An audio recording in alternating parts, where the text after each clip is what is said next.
Clara Mayfield believed in the power of simple things. The satisfying heft of bread dough in her hands, the sweet, spicy scent of cinnamon and apples baking in the oven, and the sound of her family's laughter around the Thanksgiving table. Her life was a tapestry woven from these simple threads.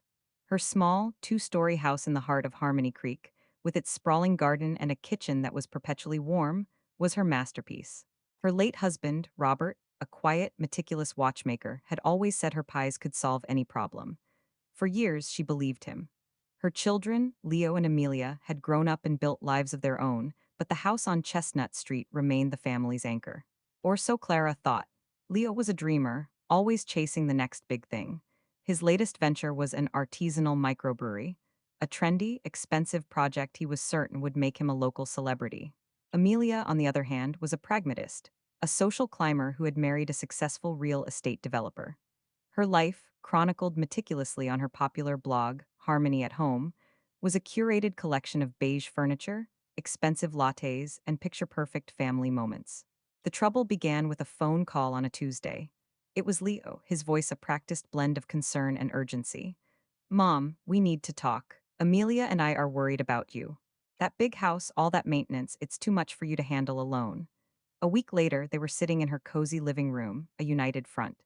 Amelia, looking chic and uncomfortable on the chintz sofa, laid out a glossy brochure for a new luxury condominium complex. The Pinnacle.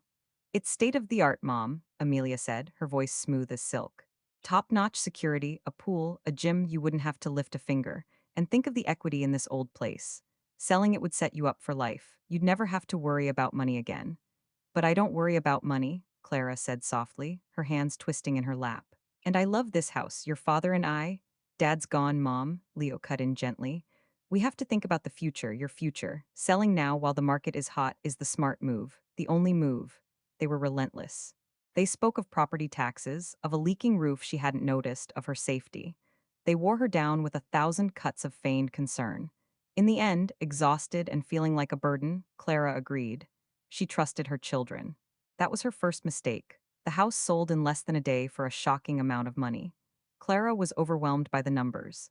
Leo and Amelia handled everything, setting up a joint bank account to make it easier to manage, they said. They moved her into a small, sterile apartment at the Pinnacle. It was all white walls and stainless steel, with a window that overlooked a highway. It had no garden, and the kitchen was a tiny, soulless alcove. Then, the money from the house sale began to disappear. "It's just an initial investment for the brewery, Mom," Leo explained when she questioned a large withdrawal. "It'll pay for itself tenfold." "I had to do a complete redesign of the living room for the blog's new sponsor," Amelia said, justifying a charge from a high-end furniture store. "It's a business expense. The optics are crucial." The final, brutal blow came just before Thanksgiving. Thanksgiving was Clara's holiday. For 40 years, her home had been the epicenter of the family celebration. "About Thanksgiving," Amelia said over the phone, her voice breezy. "I'm hosting this year at our place. It's just easier, you know? My kitchen is so much better for entertaining. Don't worry about bringing anything. It's all catered." Clara arrived at Amelia's sprawling, modern house feeling like a ghost. Her children's friends, all polished and wealthy, milled about sipping wine. There was no smell of roasting turkey or baking pies, only the faint, generic scent of a scented candle. When it was time for dinner, Amelia gestured towards a small card table set up in a corner of the living room, away from the main dining table. "Mom, we set up a little spot for you over here. It's just the main table is a bit crowded with the investors for Leo's brewery and all." Clara looked at the main table, at the laughing strangers sitting in the places that should have been filled by family. Then she looked at the lonely card table, her designated place. It was a clear, calculated message. "You are no longer the center of this family. You are an afterthought." She didn't make a scene. She simply turned, walked out the front door, and took a taxi back to her empty, silent apartment. The joint bank account, she discovered later that night, was almost empty. They had taken her home, her money, and her place in the family. She had nothing left. For a week, Clara was adrift in a sea of grief. Then, a letter arrived. It was from a law firm in the city she didn't recognize, Davies, Finch, and Associates. It was regarding the final settlement of the estate of Robert Mayfield. Confused, she called the number. A polite secretary put her through to a Mr. Davies. "Mrs. Mayfield," the lawyer's voice was warm and kind. "Thank you for calling. I was your late husband's private attorney. We're calling because a specific condition of his private trust has been met. His trust? Clara asked, bewildered. Robert only had his pension and a small savings account. Mr. Davies chuckled softly. That's what he wanted everyone to believe. Your husband, Mrs. Mayfield, was a genius. He wasn't just a watchmaker. He was an anonymous, brilliant investor. For 30 years, he quietly acquired fractional ownership in a portfolio of patents. Obscure things, medical devices, software algorithms, telecommunication technologies. He called it his rainy day collection. The lawyer paused. He set up a trust with very specific instructions. The assets were to remain untouched and managed by my firm until one condition was met, that you were no longer the legal owner of the house on Chestnut Street. He said to me, if Clara ever loses that house, it means she's in trouble and she'll need this. He built a financial fortress for you, just in case. Clara sank onto her soulless sofa, the phone trembling in her hand. Mrs. Mayfield, Mr. Davies continued, his voice gentle. Over the past decade, several of those patents have become the foundational technology for some of the biggest companies in the world. The trust has grown exponentially. As of the triggering of the clause last month, after all taxes and fees, the total value of the assets to be transferred to you is $234 million. dollars. The white-walled apartment began to spin. $234 million. dollars. The number was an absurdity, a fantasy, but the lawyer's voice was steady and real. Robert, her quiet, unassuming Robert, had left her a secret kingdom. The grief that had crippled her for weeks began to recede, replaced by a new, unfamiliar feeling. It was cold, it was sharp, and it was utterly clear. It was the feeling of a baker preheating an oven to 1,000 degrees. Her children thought they had taken everything. They had no idea they had just handed her the world. Mr. Davies, Clara said, her voice a whisper, but as steady as stone, I need you to do two things for me. First, help me disappear. And second, I want to start a new company, a holding company. We will call it the Thorn Group. Thorn, a name as sharp and unforgiving as the new purpose that had just bloomed in her heart. The first 6 months of Clara Mayfield's new life were a masterclass in silent, swift transformation. She vanished from Harmony Creek. Her old phone number was disconnected. The doorman at the Pinnacle was told she had moved to a retirement community in Florida. In reality, she was living in a magnificent penthouse overlooking the city, the headquarters of the newly formed Thorn Group. She shed the identity of the gentle, heartbroken mother like a second skin. With the help of Mr. Davies and a hand-picked team of ruthless financial analysts, she became C.M. Thorne, a mysterious and powerful investor. She cut her silver hair into a chic, sharp bob. She traded her floral dresses for elegant, tailored suits in shades of charcoal and navy. She learned about leveraged buyouts, hostile takeovers, and the intricate dance of corporate warfare. The same meticulous attention to detail she had once applied to her baking, she now applied to the systematic dismantling of her children's lives. Her first target was Leo. His trendy microbrewery, Leo's Leap, was hemorrhaging money. He was over-leveraged, relying on a constant stream of new funding to stay afloat. And most importantly, he was leasing his prime downtown location. Through a series of shell corporations, the Thorn Group bought the entire city block his brewery was on. Overnight, Clara became her son's new, anonymous landlord. Her second target was Amelia. Her daughter's entire identity was built on the flawless facade of her blog and her perfect life in the exclusive gated community of Whispering Pines. Clara's team did their research. They discovered that the development company that owned Whispering Pines was in some financial trouble. The Thorn Group swooped in and bought a controlling interest. Suddenly, Clara had immense influence over the Homeowners Association, HOA, that governed Amelia's life with an iron fist. The attack was subtle at first, a campaign of 1,000 paper cuts. For Leo, the pressure was financial. His new landlord was a nightmare. His rent was doubled at the renewal, a clause he'd overlooked in the fine print. A sudden, mandatory, building-wide plumbing upgrade forced him to close for a week during peak season. Requests for maintenance were ignored, while petty violations, a sign that was an inch too big, a trash bin left out an hour too long, resulted in immediate hefty fines. His dream was becoming a waking nightmare of financial audits and legal notices. For Amelia, the attack was social and psychological. The Whispering Pines HOA, under new management, began enforcing obscure and ridiculous bylaws with a vengeance. Amelia received a $500 fine because the shade of white on her trim was unapproved. She was cited because her prize-winning rose bushes were a quarter of an inch over the maximum height. Her blog posts became increasingly frantic, shifting from serene lifestyle tips to rants about the HOA from hell. Her perfect world was being dismantled by a barrage of beige-colored envelopes containing violation notices. Her neighbors, facing the same pressure, began to turn on each other. The harmony at home was becoming a war zone. Clara watched it all from her penthouse, a silent, unseen puppeteer. She read her children's increasingly desperate texts to her old, disconnected number, which her team had rerouted to a private server. They weren't texts of apology. They were angry, entitled demands for more money, blaming her for their problems. Mom, where are you? The brewery is in trouble. I need that last bit of capital we discussed. Mother, I cannot believe you would disappear like this. The stress of these HOA fines is ruining my brand. I need your help to fight them. They still didn't see her as a person they had wronged, but as a resource they had misplaced. The time for subtlety was over. The annual Harmony Creek Charity Gala, the pinnacle of the town's social calendar, was the perfect stage for the final act. It was Amelia's favorite event, a place to see and be seen. Clara made her entrance not as Clara Mayfield, but as C.M. Thorne, the mysterious new benefactor, who had recently made a seven-figure donation to the hospital. She was a phantom, a whisper of immense wealth that had the town's elite buzzing. She was flanked by Mr. Davies and her assistant. She was a vision of power in a simple, devastatingly elegant black dress. She saw Amelia across the room. Her daughter looked stressed, her smile brittle. Leo stood beside her, his face pale and drawn. They didn't recognize her. Why would they? They had never truly seen her in the first place. The highlight of the evening was a live auction.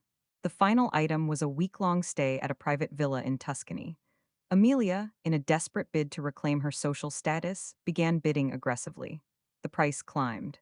Finally, the only two bidders left were Amelia and the mysterious C.M. Thorne, represented by Mr. Davies, who was bidding on her behalf. Amelia, flushed and defiant, made a final, reckless bid, pushing her finances to the absolute limit. Mr. Davies didn't counter. He simply lowered his paddle. The auctioneer, about to bring the hammer down, was interrupted. An elegant, silver-haired woman stood up from the main table. It was Clara.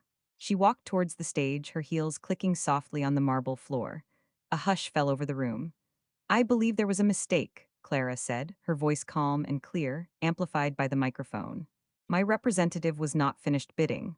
She looked directly at the auctioneer, and then her eyes swept the crowd, finally landing on her stunned, disbelieving children. I'll double it, she said. And I'd like to donate the villa to the Children's Hospital for a family in need. The room erupted in applause. Leo and Amelia stared, their faces masks of horror and confusion. The woman on the stage looked like their mother, but it was impossible. Their mother was a weak, simple woman living in a condo in Florida. This woman was a queen. Clara walked off the stage and directly towards them. Hello, Amelia. Leo, she said, her voice devoid of warmth. You both look stressed. Mom, Leo whispered, his voice trembling. That's not my name anymore, she replied coolly. You may call me Miss Thorne, as in the Thorne Group. Your new landlord, Leo, and the new majority owner of your little community, Amelia. The color drained from their faces as the horrific truth dawned on them. Every fine, every legal notice, every sleepless night, it had all come from her. The brewery lease is terminated, effective immediately, for breach of contract, Clara stated, her voice like ice. You have 30 days to vacate the premises. As for you, Amelia, the HOA has scheduled a foreclosure auction for your house due to unpaid fines and liens. I believe you'll receive the notice tomorrow. Amelia began to sob, a raw, ugly sound. Why? Why would you do this to us? Clara looked at her daughter, at the ruins of her carefully curated life, and felt nothing but a cold, clean sense of justice. You taught me a valuable lesson, Clara said, her voice cutting through the noise of the gala. You taught me that a home is just an asset, that family is just a matter of optics. I am simply liquidating my assets. Without another word, she turned and walked away, leaving them standing in the wreckage of their lives, the whispers and stares of the town's elite burning into their backs. A week later, a single envelope was delivered to the cheap motel where Leo and Amelia were staying. Inside were two bus tickets to a city they'd never been to, and a cashier's check for $5,000. A handwritten note was attached. You once told me selling the house would set me up for life. Consider this me, setting you up for yours. This is the last you will ever hear from me. Goodbye? Clara never saw her children again. She bought her old house on Chestnut Street back, not to live in, but to transform. She turned it into the Mayfield House, a free community kitchen and culinary school, teaching young, underprivileged people the art of baking. Her days were once again filled with the satisfying heft of dough and the sweet smell of cinnamon. But now, the laughter around her tables came from a new family, one she had chosen, one built on gratitude and second chances. She had learned that the power of simple things was real, but the simplest and most powerful thing of all was knowing your own worth. Her revenge was complete, not because she had destroyed her children's lives, but because she had, finally and completely, built her own. The $5,000 and the bus tickets were not a lifeline. They were an anchor that dragged Leo and Amelia down into a new, grimy reality. They ended up in a sprawling, anonymous city in the Midwest, a place of smokestacks and perpetual gray skies. Their money evaporated within a month on a deposit for a depressing, one-bedroom apartment that smelled of damp and desperation, and the cheap furniture they bought to fill it. The fall was brutal. For Amelia, it was a death of the soul. Her entire identity had been curated online, a performance of effortless elegance. Now, stripped of her audience and her props, she was nothing. She spent her days in the dim apartment, endlessly scrolling through the social media feeds of her former friends, a ghost haunting a life that was no longer hers. She refused to look for work, claiming that a woman of her caliber couldn't possibly take a menial job. The concept of starting from the bottom was an insult she could not stomach. For Leo, the fall was a physical reality. His dreams of being a trendy entrepreneur evaporated in the harsh light of their new poverty. The only job he could find was working the night shift at a massive distribution warehouse on the outskirts of the city. It was grueling, repetitive physical labor. He would come home just as the sun was rising, his back aching, his hands raw, the smell of cardboard and industrial cleaning fluid clinging to his clothes. He was no longer a visionary. He was an anonymous cog in a giant, uncaring machine. Their shared failure did not bring them closer.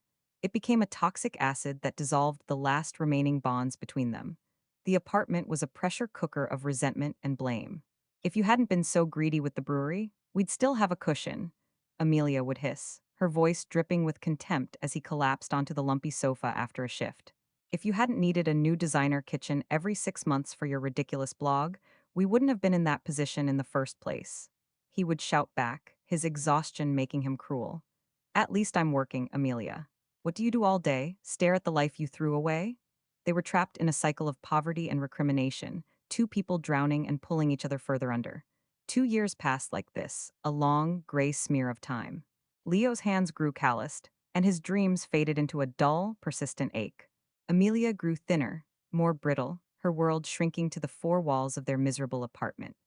The catalyst for change arrived not as a letter or a phone call, but as a flickering image on the cheap television Leo watched in the pre-dawn hours.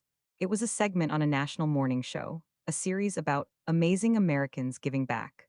The segment was about the Mayfield house in Harmony Creek. Leo sat bolt upright on the sofa, his exhaustion forgotten. There was his childhood home, not as he remembered it but transformed. The lawn was now a vibrant community garden. The porch was filled with people of all ages, laughing and talking. The camera moved inside, into the warm, bustling kitchen. And there, at the center of it all, was his mother. Clara looked radiant. She was older, yes, but she glowed with a vitality he had never seen before. She was kneading dough on the familiar butcher block counter, showing a group of attentive teenagers how to shape a loaf of bread. She spoke of purpose, of community, of the healing power of creating something with your own hands. The reporter called her the Heart of Harmony Creek, a local saint. The camera panned to a bronze plaque by the front door, the Mayfield House, founded by C.M. Thorne, in loving memory of Robert Mayfield. The measure of a life is what you build. The words hit Leo with the force of a physical blow. The measure of a life is what you build. His father used to say that all the time. His mother had taken the home they had stolen and sold, and from its ashes she had built a sanctuary. She had created a legacy. And what had he built? A failed brewery, a mountain of debt, and a life of bitter regret. He looked at the sleeping form of his sister in the other room, cocooned in her own misery. He looked at his raw, blistered hands. And for the first time, the fog of his own self-pity and anger cleared. He saw their crime in its stark, ugly reality. They hadn't just taken money. They had tried to extinguish a light, and instead, they had only succeeded in making it burn brighter than ever, leaving them in the darkness. That morning, he made a decision. He packed a small duffel bag with his few remaining clothes, left his half of their meager savings on the kitchen table with a short note for Amelia, and walked out the door. He didn't know what he was going to do, but he knew he could not spend another day in that apartment, in that life. He used the last of his personal money to buy a bus ticket. He was going back to Harmony Creek. He didn't go with a plan for forgiveness or a plea for money. He went because he needed to see it with his own eyes. He needed to understand. He spent the first week back in his old hometown like a ghost. He stayed in a cheap motel on the highway, the same one he and Amelia had once laughed at. During the day, he would walk to the park across the street from his old house and just watch. He saw the delivery trucks bringing flour and sugar. He saw the troubled-looking kids who went in the front door and emerged hours later, smiling, holding warm loaves of bread. He saw the gratitude in the faces of the people who came for a hot meal in the evening. He saw the community his mother had built, and he felt a shame so profound it was a physical sickness. Finally, he worked up the courage. He didn't go to the front door. He went around to the back, to the kitchen entrance, where the dishwashers and prep cooks took their breaks.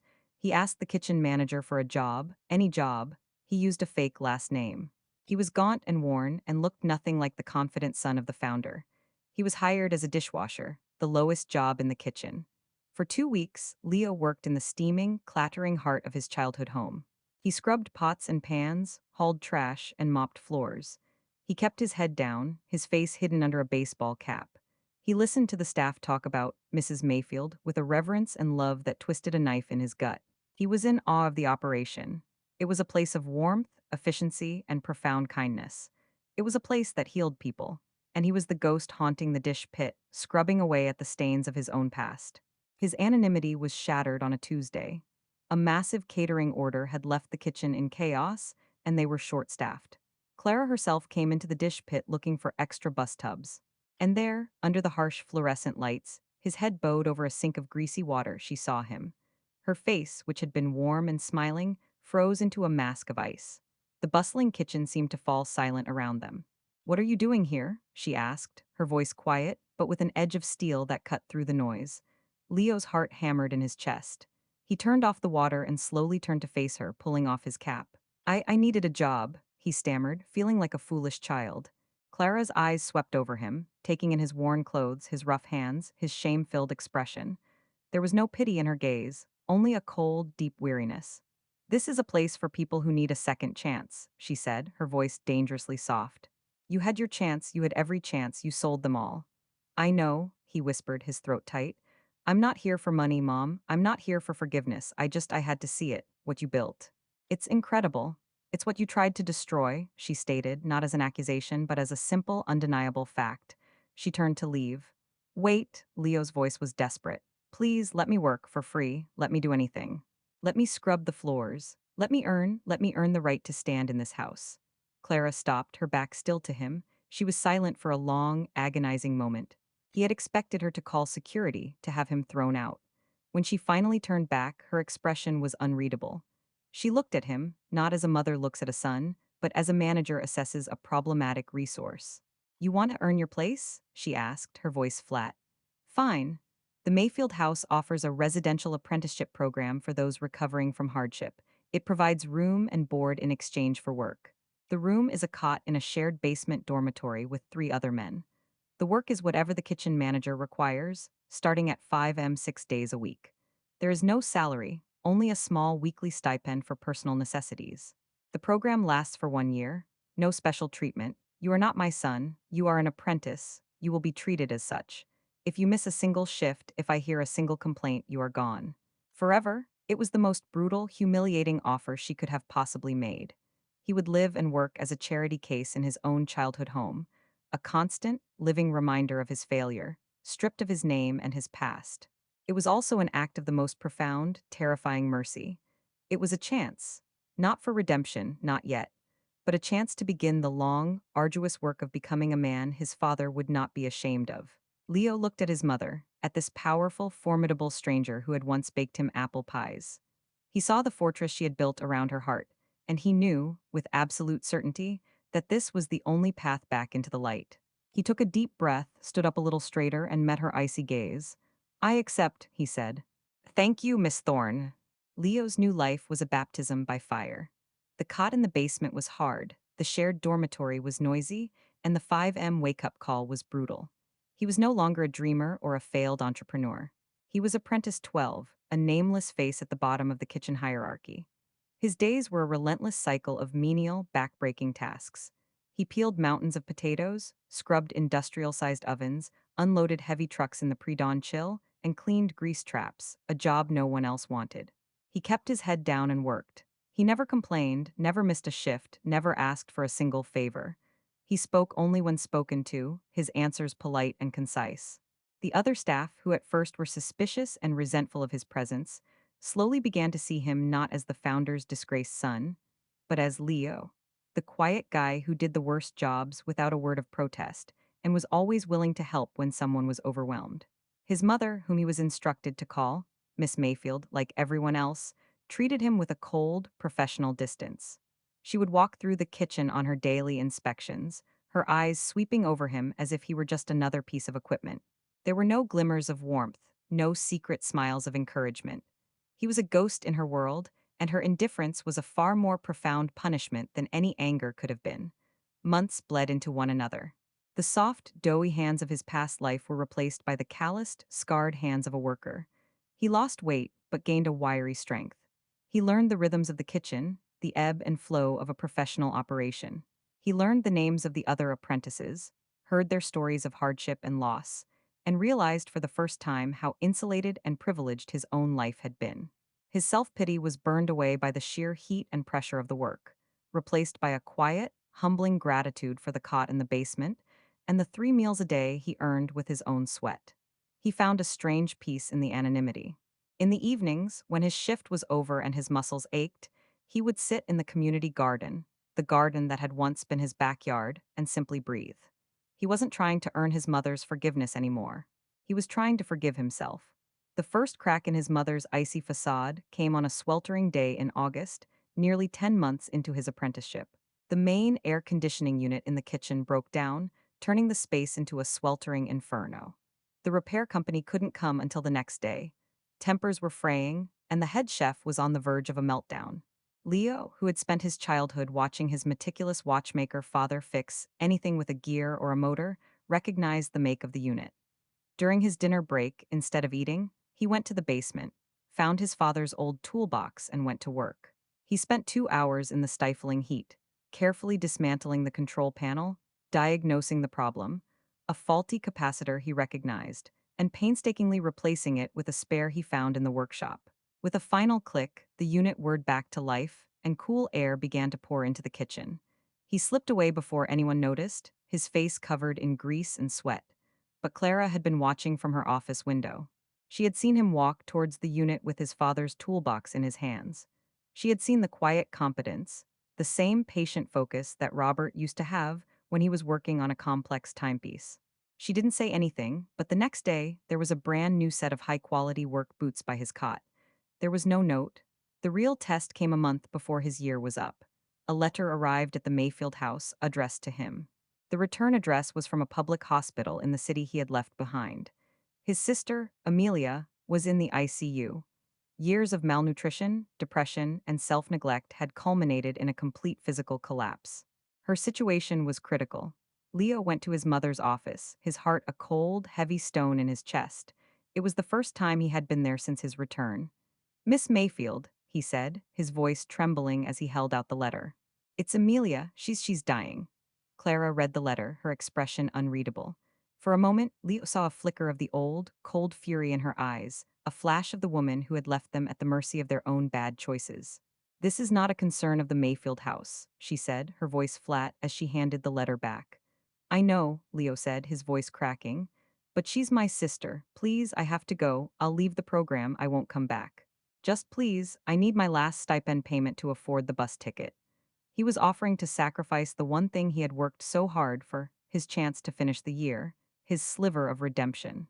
He was choosing his sister, the person who had been his partner in their crime, over himself.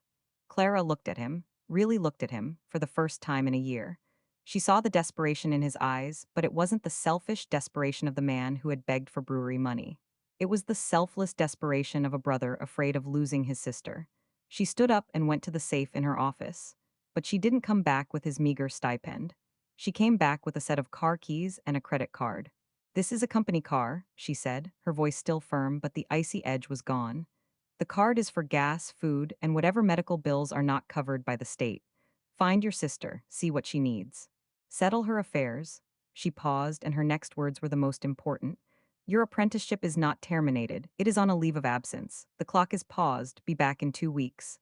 Tears streamed down Leo's face, silent and hot. It wasn't just the money or the car, it was the trust. It was the faintest glimmer of a belief that he would, in fact, come back. "Thank you, mother," he whispered, the name slipping out for the first time in a year. She did not correct him. Amelia was a ghost. She was skeletal, weak, her once vibrant eyes dull with despair. It took a week of round-the-clock care before she was even strong enough to have a real conversation. Leo never left her side. He paid for a private room, he spoke to the doctors, and he held her hand when she wept with the shame of her own surrender. "I have nothing, Leo," she whispered, her voice a dry rustle. "Nothing left. You have me," he said simply. "And we're going to start over, for real this time." He spent the next week making arrangements. He used his mother's money to place a deposit on a small, clean apartment for Amelia near the hospital and set her up with a therapist and a nutritionist. He didn't just solve her immediate crisis. He gave her a foundation, a chance to rebuild. When he returned to Harmony Creek, it was exactly 2 weeks to the day. He walked into his mother's office, placed the car keys and the credit card on her desk, along with a detailed ledger of every cent he had spent. He had finished his task. He had kept his promise. He had come home. Clara looked at the ledger, then at her son. She saw a man who had faced the consequences of his past and had chosen responsibility over selfishness. He was no longer the ghost in her kitchen. He was his own man. "Your apprenticeship is complete, Leo," she said softly. "What happens now?" he asked, his heart in his throat. "That's up to you," she replied. She pointed to a chair. "For the past year, the Mayfield house has been run by a kitchen manager. He's a good man, but he's retiring. The position is open. It requires long hours, immense patience, and a deep understanding of how this place works from the ground up." She looked him in the eye. "It pays a modest salary, but it comes with a small apartment above the garage. The job is yours if you want it." It was everything. It was a home. It was a purpose. It was a chance to continue to build the legacy he had once tried to tear down. It was forgiveness, not spoken in words, but offered as a responsibility. Leo's answer was in the tears of gratitude that welled in his eyes. In the years that followed, the Mayfield house flourished under Leo's management. He ran the kitchen with a quiet competence and a deep compassion for the apprentices who came through its doors. Once a month, he would drive to the city to visit Amelia, who was slowly, painstakingly rebuilding her life. She found a quiet job in a library, and for the first time, she found contentment in a life that wasn't a performance. Clara never retired, but she stepped back, allowing her son to take the reins. Sometimes, in the late afternoon, she would come into the warm, bustling kitchen. She would watch Leo patiently showing a new apprentice how to properly score a loaf of bread, using the same gentle hand motions she had taught him as a boy.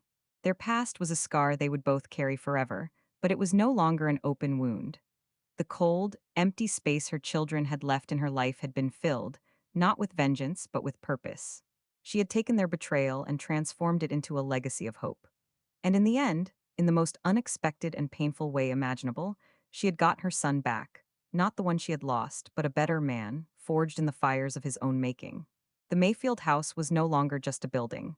It was a living, breathing heart in the center of Harmony Creek. Under Leo's steady and compassionate management, it had become a beloved institution. He was no longer Apprentice 12, but Mr. Leo to the ever-changing roster of young people who found sanctuary and purpose within its warm walls. He knew every corner of the operation, from the plumbing in the basement to the delicate art of negotiating with suppliers. He was respected, not for a name or a title, but for his quiet competence and the kindness in his eyes. He had, piece by piece, built a life his father would have been proud of. The first frost of November had painted the edges of the windows. Thanksgiving was approaching, and the kitchen was a whirlwind of joyful, organized chaos. Leo moved through it all with an easy grace, tasting a sauce here, offering a word of encouragement there. This Thanksgiving was different. For the first time in nearly 6 years, Amelia was coming home. She had not asked to come. Leo had extended the invitation. After 3 years of quiet, diligent work in the city, of therapy, and of rebuilding her life from the ground up, he felt it was time. Amelia had her own small apartment now, a quiet job at the university library, and a handful of genuine friends. She had slowly, painstakingly, become a person she could respect. The prospect of returning to Harmony Creek, however, terrified her. She arrived not in a luxury car, but on a regional bus, carrying a single, small suitcase. She stood for a long moment on the sidewalk, just looking at the house. It was the same, yet entirely different. It was alive in a way it had never been when she was a child, bustling with the energy of 100 different lives. She found her mother in the garden, a place that had become Clara's sanctuary. Clara was pruning the dormant rose bushes, her movements slow and deliberate. She looked up as Amelia approached, her expression calm, her eyes revealing nothing. Amelia stopped a few feet away, her hands twisting the strap of her purse. The apology she had rehearsed 1,000 times died in her throat. Words were hollow. They had been the tools of her betrayal. "Hello, mother," she said, her voice barely a whisper. "Amelia," Clara replied, her tone even. She did not smile, but she did not turn away. "Leo invited me," Amelia said, feeling the foolish need to explain her presence. "I know." An awkward silence stretched between them, filled with the ghosts of unspoken things. Finally, Amelia took a deep breath. "I didn't come to ask for anything," she said, her voice gaining a sliver of strength. "I didn't come to ask for forgiveness. I know I don't have the right. I wanted to see it, what you built, and I wanted to ask if you needed any help." She looked at her mother, her eyes clear and honest for the first time in a decade. "I know how to set a table. I know how to polish silver. I can peel potatoes. I can do whatever you need." It was an offering, not of words, but of service. It was the only currency she had left that held any value. Clara studied her daughter's face for a long time. She saw the fear there, but beneath it, she saw a quiet strength that had been forged in the fires of humility. She saw a woman who had finally stopped performing and had started living. "The dining room needs to be set for 50, Clara said, her voice matter of fact. She turned and gestured toward the house. "The good tablecloths are in the linen closet on the second floor. You remember where that is?" It was not an embrace. It was not an absolution, but it was an acceptance. It was a door cracked open just enough to let in a sliver of light. Tears welled in Amelia's eyes, but she blinked them back. "Yes, mother," she said. "I remember." The Thanksgiving that followed was unlike any other. The long tables that filled the dining room and spilled into the living room were not set with investors or socialites, but with the apprentices, the volunteers, the lonely elderly folks from the neighborhood, and anyone else who had nowhere else to go. The air was filled with a chorus of different languages and the boisterous laughter of people who had found a family where they least expected it. Amelia worked tirelessly and silently. She set every table with meticulous care. She refilled water glasses, she cleared plates, and she helped Leo coordinate the serving of the meal. She moved through the rooms of her childhood home not as its former princess, but as a humble servant, and in that service she found a strange and unexpected peace. When it was time for dessert, Leo brought out a dozen pies, apple, pumpkin, pecan, all baked from their mother's recipes. Clara, seated at the head of the main table, cut the first slice. But she didn't take it for herself. She handed the plate to Amelia. "Our guests in the living room need to be served first," she said quietly. Amelia took the plate, her hand trembling slightly. She looked at her mother, and in Clara's eyes, she saw not the cold fury of the Avenger or the distant professionalism of Miss Thorne, but a flicker of something ancient and deep. It was the look of a mother who was finally, cautiously, seeing her daughter again. Later that evening, after the last guest had departed and the kitchen was finally quiet, the three of them sat at the large butcher block table. A single apple pie, the one Clara always made for Robert, sat between them. "The person who sat at that card table, the person who did those terrible things," Amelia began, her voice thick with emotion. "I carry her with me every day, and I am so sorry." Clara reached across the table and placed her hand over Amelia's. Her touch was warm. "I know." Leo looked between the two women, his heart full. The fractures in their family were deep and would likely never vanish completely. But they were no longer chasms. They were scars, and scars were a testament to survival. Clara looked around her kitchen, the warm, beating heart of her world. She had set out to reclaim a house and had ended up building a home, a legacy, and a family far larger and more meaningful than the one she had lost. Her revenge had been a cleansing fire, burning away the rot and leaving behind fertile ground. And from that ground, something new and beautiful had, against all odds, begun to grow. The day after Thanksgiving, a quiet melancholy settled over the house. The echoes of laughter had faded, leaving behind the scent of old wood and lingering spices. Amelia packed her small suitcase, her movements slow and deliberate. Her bus was leaving in the afternoon. She had done what she came to do, she had faced her past, offered her service, and received a sliver of grace. Now it was time to return to her quiet, solitary life. She was in the kitchen, carefully washing and drying the last of the fine china when Leo entered. He looked tired but content, holding 2 mugs of coffee. He placed one in front of her. "Thank you for staying," he said, his voice sincere. We couldn't have done it without you yesterday." "I only set the tables, Leo," she replied, not looking at him. "You did more than that," he said. "You brought order to the chaos. You have a skill for that." He took a sip of his coffee, a thoughtful expression on his face. "Actually, that's what I wanted to talk to you about." He unrolled a piece of paper on the counter. It was a roughly sketched out plan. "The annual Christmas fundraiser is in 3 weeks," he explained. "It's our most important event of the year. It's what funds a huge part of our winter outreach program, the warm coats, the extra meals. Last year it was fine. We raised enough, but it was disorganized. It felt more like a bake sale than a serious fundraising event." He looked at her, his expression earnest. "This is what you used to do, Amelia. You know how to create an event. You know how to make something feel special. You know how to talk to donors and make them feel seen. I know how to run a kitchen. I don't know how to do that." Amelia stared at the paper, her heart beginning to pound. A part of her, the old Amelia, felt a flicker of excitement. This was her world, planning, aesthetics, execution, but a much larger part of her was terrified. "Leo, I can't," she said, shaking her head and stepping back from the counter. "Those skills, they were part of the person I was. It was all for show, for status. I can't be that person again." "I'm not asking you to be that person," he insisted gently. "I'm asking you to use your talents for something that matters, for this house, for the people we help." The office door at the end of the hall was slightly ajar. Clara was at her desk, seemingly absorbed in her ledgers, but they both knew she could hear every word. Her silence was a palpable presence in the room. Amelia looked from her brother's hopeful face to the silent office door.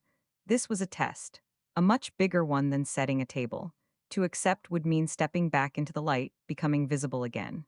It meant risking failure, not just in front of her family, but in front of the entire town. It meant trusting herself not to fall back into the patterns of vanity and pride that had destroyed her. "I don't know if I can," she whispered, the words tasting of fear. Just then, Clara emerged from her office. She walked to the coffee pot, poured herself a mug, and turned to face them. She didn't look at Leo. Her gaze was fixed entirely on Amelia. "The Christmas fundraiser is not about aesthetics, Amelia," she said, her voice calm and measured. "It is about ensuring that every child who comes to our door this winter has a warm coat. It is about making sure the families who rely on us for a hot meal don't go hungry when the temperature drops. The goal is to raise $100,000. She took a sip of her coffee, her eyes never leaving Amelia's. "Leo is right, he cannot do it alone. The question is not whether you can do it. The question is whether you are willing to put your own fear aside for the sake of those children." There it was, not a request but a challenge. It was not an offer of forgiveness, but an offer of purpose. It was a chance to transform the most selfish parts of her old self into something selfless. Amelia looked at the weariness in her brother's eyes and the unyielding strength in her mother's. They weren't just offering her a task, they were offering her a way to be a part of the family's true legacy. She took a deep, steadying breath and let it out slowly. "Where do we begin?" she asked.